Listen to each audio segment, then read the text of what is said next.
Hey guys, another video for our How to Do Stuff in Japan playlist and our mini series on being married to a Japanese person and our mini series on raising children in Japan. So something that was neglected in previous videos on the topic was after a baby is born in Japan, you have to go to City Hall and register the birth on the family register. And that triggers a few things, and a couple of them are really good. One of them is that in order to encourage people to have babies at the moment, because obviously Japan's having negative population growth, so they're trying to encourage people to have babies. So to try and encourage people to have babies and try and help people who are having babies, the government gives you a lump sum payment when you have a baby in Japan to help you cover the cost of the medical costs and things like that.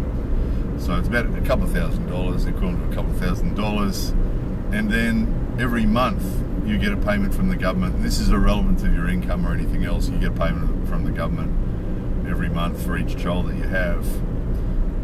So it's not a lot of money. It's less than $100 per child, but it's better than not, right? It turns up in your bank account every month. You don't have to do anything. So that's all good, isn't it? So when the baby's first born, you register at City Hall on your family register and you fill out some other forms, and that results in this monthly payment thing.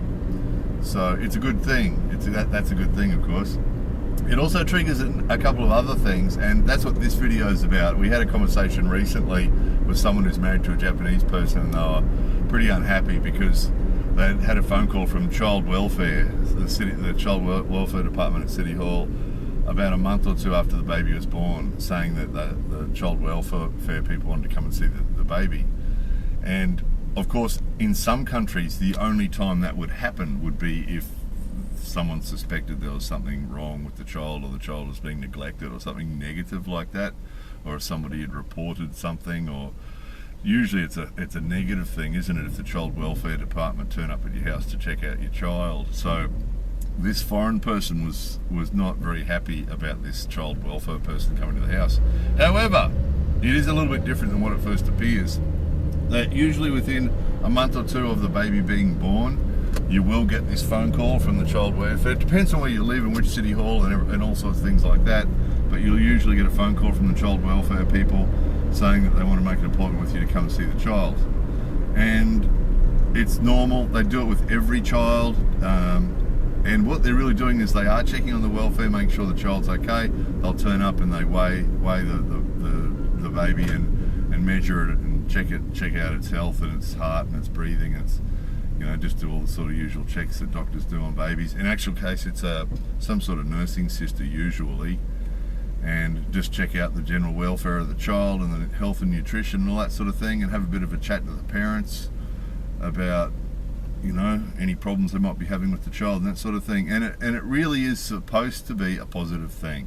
I mean, obviously they turn up if the child's in really bad condition, they're going to want to do something about it, but their intention is positive. Their intention is to help you. So if you are having any problems with the kid, they'll give you advice, or they'll steer you in the right direction, or they'll make recommendations, or they'll give you information. They might give you some written material, or they might give you some advice or something like that. So it is a positive thing. So again, this is one of those videos that's not really about that you need to do anything except for the going to City Hall thing, but your Japanese partner in the hospital where the baby's born will handle most of that anyway. They give you the papers and they tell you what you need to do and everything else. So that's all sort of fairly sort of standard. But this is really just a heads up, so that when it happens, you don't take it the wrong way, because it's not a negative thing, it's a positive thing. And the person that's coming to the house isn't coming to try and, police you in any way. They're just coming to see if they can help you, and if everything's okay and you need any information or advice. Or there's a lot of this in Japanese society. We do have a lot of this.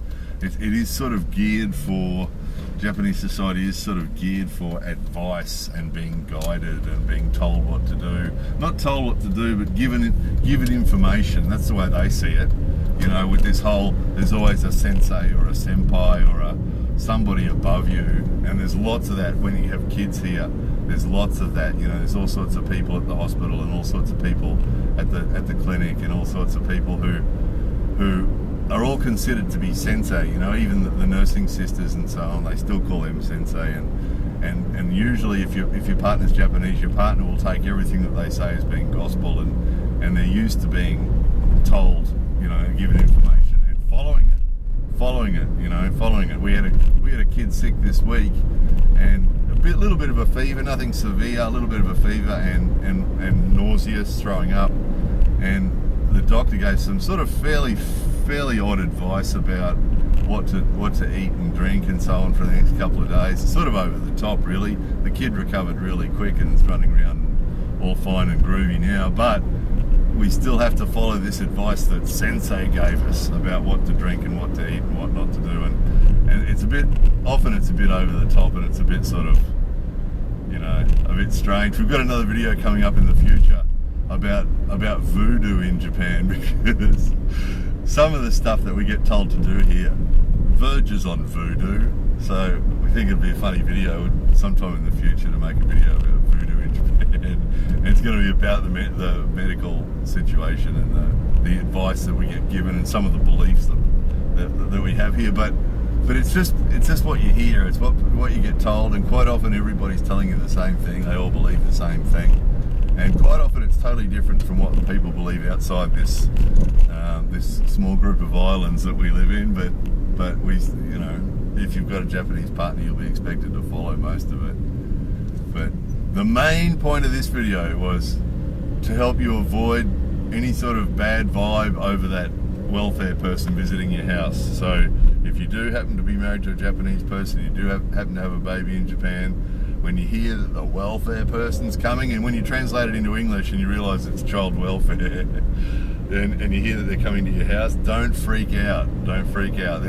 It's quite a pleasant experience, and it's a kind and thoughtful person who's turning up at your house to try and see if there's anything they do to help you, and, you know, no harm done. All good. It's all good and positive. So anyway, there it was. More videos coming soon.